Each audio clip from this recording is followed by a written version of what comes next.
Father would want to hear this. This is business, not personal. They shot my father. It's business. Even the shooting of your father was business, not personal, Sonny. I got a hit, Schumacher, and Ruddy doesn't count anymore. He was hoping I'd follow my face with his Beale show, but I didn't. Before he became the quiet strength behind one of cinema's greatest crime families, Robert Duvall was just a struggling actor with big dreams and countless rejections. The world remembers him as Tom Hagen in The Godfather. Hey, Mr. Duvall, you're a legend, man. Thanks for your work, sir. Thank you. Godfather's one of my dad's favorite movies. He watched it a million times. Oh, good, good. Would you be on board a remake if they were to remake the film? I don't think they're going to remake it. But even if Coppola wanted to do it, would you do it? Calm, loyal, and intelligent. But behind that steady performance was a journey filled with sacrifice, doubt, and missed opportunities. From humble beginnings to Hollywood fame, Duvall's path was not easy. Join us in this video to witness the heartbreaking story of a man who gave everything to his craft, yet often stood in the shadows of greatness. A quiet dream that never came true.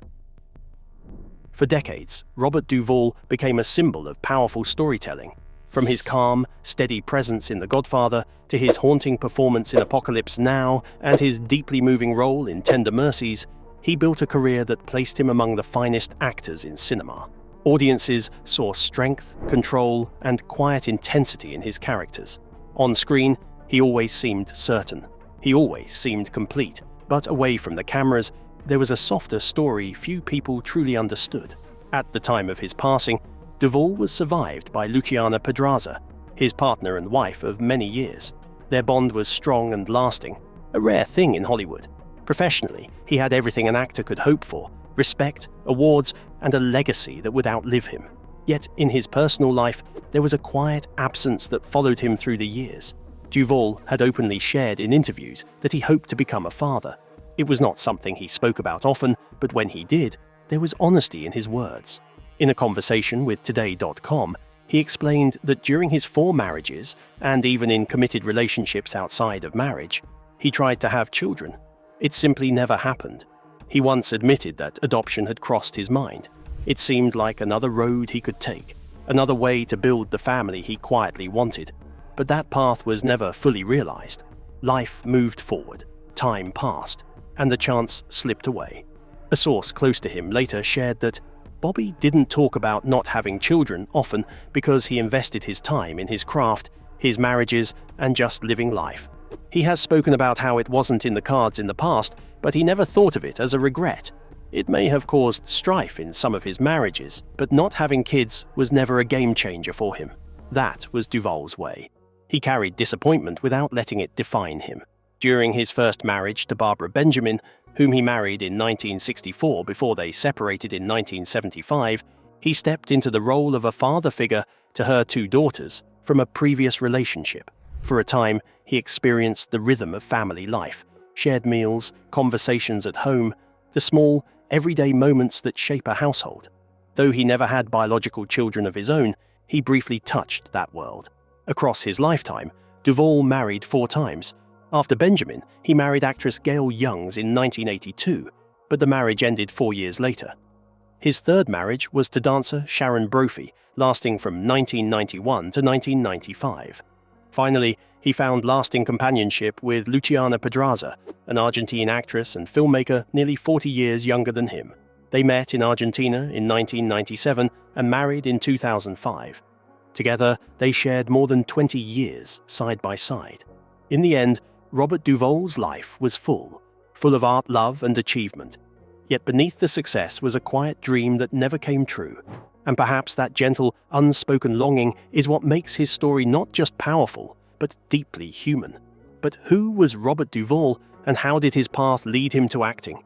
Keep watching to find out. From a Navy household to a different calling. Robert Duvall was born Robert Selden Duvall on January 5, 1931, in San Diego. He came into the world far from the bright lights of Hollywood in a disciplined military family. His mother, Mildred Virginia Duvall, was an amateur actress who loved the stage. His father, Rear Admiral William Howard Duvall, served in the United States Navy. Duty, structure, and tradition shaped the atmosphere of his childhood home. He was the second of 3 boys. His older brother, William Jr., and his younger brother, John, who would later become an entertainment lawyer, shared in that structured upbringing. On his father's side, the family traced its roots back to Marine Duvall, an early Maryland settler. History and legacy mattered in their household. Expectations were clear. Duvall was raised in the Christian Science faith, though he later admitted he did not attend church regularly. Much of his childhood was spent in Annapolis, where his father was stationed at the United States Naval Academy. Life there revolved around military precision. The path before him seemed almost chosen already. He attended Severn School in Maryland and later the Principia in St. Louis, Missouri. Eventually, he graduated from Principia College in Elsa, Illinois in 1953 with a Bachelor of Arts degree in drama. Choosing drama was not exactly in line with his father's hopes. His father had expected him to enter the Naval Academy and follow the family's military tradition, but Duvall knew himself well enough to admit the truth. "I was terrible at everything but acting. I could barely get through school," he once said. Acting was not just an interest, it was the only thing that felt natural. After college, he served in the United States Army from August 1953 to August 1954, leaving as a private first class. Over the years, stories became exaggerated, with some reports painting him as a fierce soldier in the Korean War. Duvall would later laugh at those claims. He clarified that he barely qualified with the M1 rifle during basic training. While stationed at Camp Gordon in Georgia, he appeared in an amateur production of the Comedy Room Service in nearby Augusta. Even in uniform, the stage was calling him back. In the winter of 1955, he made a decision that would change his life. He moved to New York City and enrolled at the neighborhood Playhouse School of the Theater, studying under the respected teacher Sanford Meisner through the GI Bill. There, he trained seriously, learning discipline of a different kind, the discipline of craft. His classmates included two other young men chasing the same uncertain dream, Gene Hackman and James Caan. Around that same time, he also formed a close friendship with Dustin Hoffman. They were not stars yet. They were struggling actors, sharing cheap apartments, splitting rent, and taking whatever jobs they could find. Duvall worked as a clerk at a Manhattan post office. He sorted mail. He drove a truck. He even worked at Macy's. At one point, he roomed with Hoffman in a small New York apartment while they studied together. He also shared accommodation with Hackman. They were three young men with more rejection than success, holding on to belief when there was little proof it would pay off. Those early years were not glamorous. They were filled with doubt, small paychecks, and long days, but they built the foundation of the actor the world would later admire. Behind the calm authority he would one day bring to the screen was a young man who had quietly chosen passion over expectation and never turned back. Childhood shaped by discipline, would his talent survive the stage lights? Let's find out. The long road before the spotlight. Before Hollywood ever called his name, Robert Duvall was quietly building his craft on small stages, far from fame. He began his professional acting career at the Gateway Playhouse, an equity summer theater in Bellport, Long Island, New York. His stage debut came during the 1952 season, when he played the pilot in Laughter in the Stars, an adaptation of The Little Prince. It was a modest beginning, but for Duvall, it was proof that he belonged on a stage. After serving in the U.S. Army from 1953 to 1954, he returned to Gateway in the summer of 1955 with renewed focus. That season alone showed his range. He played Eddie Davis in Time Out for Ginger, Hal Carter in William Inger's Picnic, Charles Wilder in The Cat and the Canary, Paris in Arthur Miller's The Crucible, and John the Witch Boy in Dark of the Moon. In fact, the playbill proudly noted that he had played the Witch Boy before and would repeat his famous portrayal. Even then, people were starting to notice him. During the 1956 season, his third with the company, he took on major roles again. He appeared as Max Halliday in Dial M for Murder, Virgil Blessing in Bus Stop, and Clive Mortimer in I Am a Camera. Playbills described him as an audience favorite. They also mentioned his serious training at the neighborhood Playhouse School of the Theater, where he had studied under Sanford Meisner. The foundation he built there was starting to show. Then came 1957, a turning point. That season, he appeared in Witness for the Prosecution and Thieves Carnival. But it was his performance as Eddie Carbone in Arthur Miller's A View from the Bridge that changed everything. Duvall would later call it the catalyst of his career. The play was directed by Ulu Grosbard, and one night, Arthur Miller himself sat in the audience. After seeing Duvall perform, Miller met him. Within 2 months, Duvall landed a major role on the television series Naked City. A door had opened. Throughout the late 1950s, Duvall worked constantly. He performed not only at Gateway, but also at the Augusta Civic Theater, the McLean Theater in Virginia, and Arena Stage in Washington, D.C. By mid-1957, his credits already included roles in The Rainmaker and Horton Foote's The Midnight Caller. He was no longer just a struggling actor, he was becoming a respected stage performer. In 1959, he received top billing at Gateway and stepped into powerful lead roles. He played Stanley Kowalski in A Streetcar Named Desire, Maxwell Archer in Once More with Feeling, Igor Romanov in Romanov and Juliet, and Joe Mancuso in The Happiest Millionaire. Each role added depth to his growing reputation. His off-Broadway journey began in 1958 at the Gate Theatre in Mrs. Warren's Profession. Though the play closed after only a few performances, Duvall kept going. He appeared in the premieres of Call Me By My Rightful Name and The Days and Nights of B.B. Fenstermaker. In 1965, he returned to A View from the Bridge, again as Eddie Carbone, at the Sheridan Square Playhouse. This performance earned him an Obie Award, and he later described it as his Othello, the role that defined him as an actor. In 1966, he made his Broadway debut in Wait Until Dark, and in 1977 he appeared in David Mamet's American Buffalo. But television had already begun expanding his reach. Starting in 1959 with Armstrong Circle Theatre, he appeared throughout the 1960s in series such as Alfred Hitchcock Presents, The Twilight Zone, and The Fugitive. His film debut came in 1962 as Boo Radley in To Kill a Mockingbird, cast on the recommendation of writer Horton Foote. The quiet power he brought to that small but meaningful role introduced him to a wider audience. Throughout the 1960s, he appeared in films like Captain Newman, MD, Countdown, The Rain People, Bullet, and True Grit, where he faced off against John Wayne in a dramatic final shootout. Step by step, role by role, Robert Duvall proved that long before fame, there was hard work, and he never stopped earning his place. With years of struggle and small roles, how did Robert Duvall become truly legendary? Stay tuned to find out. The decade that made him unforgettable. The 1970s changed everything for Robert Duvall. After years of steady work in theatre and smaller film roles, he stepped into a new era where his quiet strength began to command the screen. He was no longer just a dependable character actor. He was becoming essential to American cinema. In 1970, audiences took serious notice of him as the arrogant and sharp-tongued Major Frank Burns in MASH. The role showed his ability to play unpleasant characters without turning them into cartoons. A year later, he took on the title role in THX 1138, playing a man trying to escape a cold, robotic society. The film was strange and bold, and Duvall carried it with controlled intensity. Then came the role that would define his legacy. In 1972, he portrayed Tom Hagen in The Godfather, directed by Francis Ford Coppola. As the calm and loyal consigliere to the Corleone family, Duvall brought intelligence and restraint to a world filled with violence. He did not shout. He did not overplay.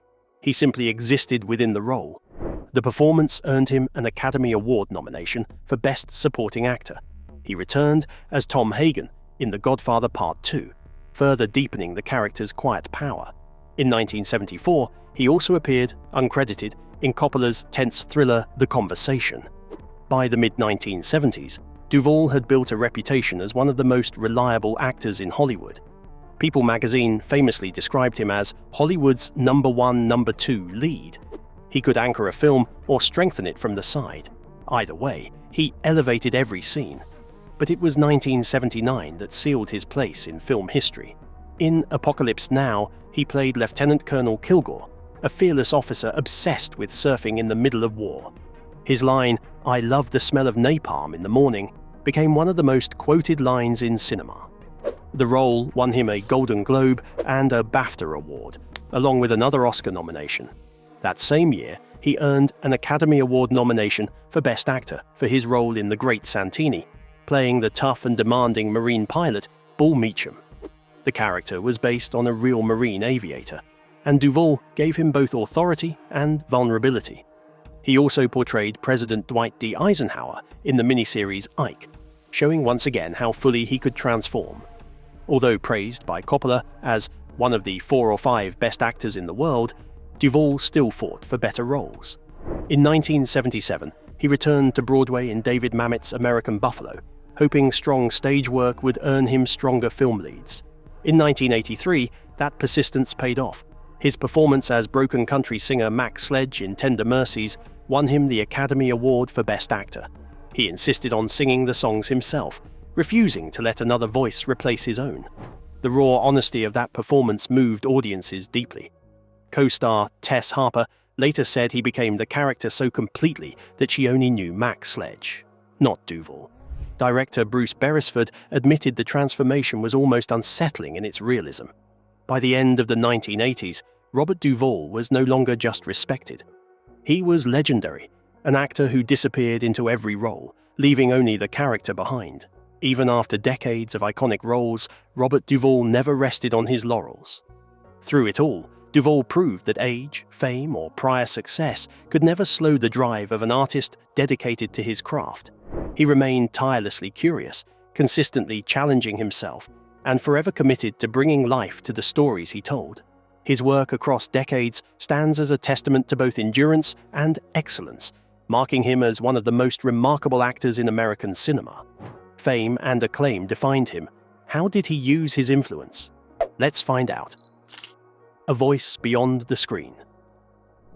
Robert Duvall was not only a force on stage and screen, but also a man unafraid to speak his mind on politics and social issues. His political views were described as libertarian or conservative, and he maintained a visible presence in American civic life. In 2001, he was personally invited to attend Republican President George W. Bush's inauguration, reflecting the respect he held as a public figure. By 2007, Duvall publicly supported Rudy Giuliani during the 2008 Republican Party presidential primaries, and even worked the floor at the GOP's national convention the following year. But Duvall's interests extended far beyond politics. In 2001, he and his wife, Luciana Pedraza, founded the Robert Duvall Children's Fund, aimed at improving the lives of families in northern Argentina through the renovation of homes, schools, and medical facilities. The couple also supported Pro Mujer, a non-profit organization focused on helping some of Latin America's poorest women, concentrating efforts in Pedraza's home region in the Argentine Northwest. These charitable actions revealed a deeply human side to Duvall, someone who cared passionately about improving the lives of others. His civic engagement continued closer to home. Throughout his life, whether through politics, philanthropy, or community activism, Duvall demonstrated that his voice mattered, and he used it deliberately, thoughtfully, and consistently, showing that influence was about more than fame. It was about standing for what he believed in. What legacy did Duvall leave behind? Keep watching to find out. The curtain falls on a legend. The passing of Robert Duvall at the age of 95 marks the end of an extraordinary journey spanning more than 70 years in cinema. Few performers have managed to remain relevant across generations, but Duvall did, quietly shaping Hollywood with every role he undertook. The news of his death was shared by his wife, Luciana Pedraza, who posted on Facebook that he passed away peacefully at their home on February 15, 2026. Tributes poured in from fans, fellow actors, and filmmakers who celebrated not just his immense talent, but his integrity, humility, and the quiet authority he carried both on and off the screen. Robert Duvall's incredible career spanned over 6 decades. He was known for his versatility and commanding presence. Duvall was nominated for 7 Academy Awards and 7 Golden Globes. Duvall's legacy is not measured merely by awards or nominations, though they were many, but by the authenticity and humanity he brought to every character he portrayed. He was a storyteller in its purest form, a man who transformed scripts into living, breathing worlds. His death closes a chapter on one of cinema's greatest lives, but the roles he created and the artistry he inspired will continue to resonate for decades to come. The world has lost a legend, but audiences everywhere will continue to experience Robert Duvall through the timeless characters he brought to life, reminding us all of the power, subtlety, and endurance of true acting mastery. So, what do you think about the heartbreaking story Robert Duvall lived before his demise? Let us know in the comments section below. From the stages of New York to Hollywood screens, Robert Duvall left a mark that will never fade. Every role reflected his craft and quiet resilience. If the heartbreaking story of Robert Duvall from The Godfather moved you, like, subscribe, and turn on notifications, then click the next video to explore more untold stories of Hollywood legends.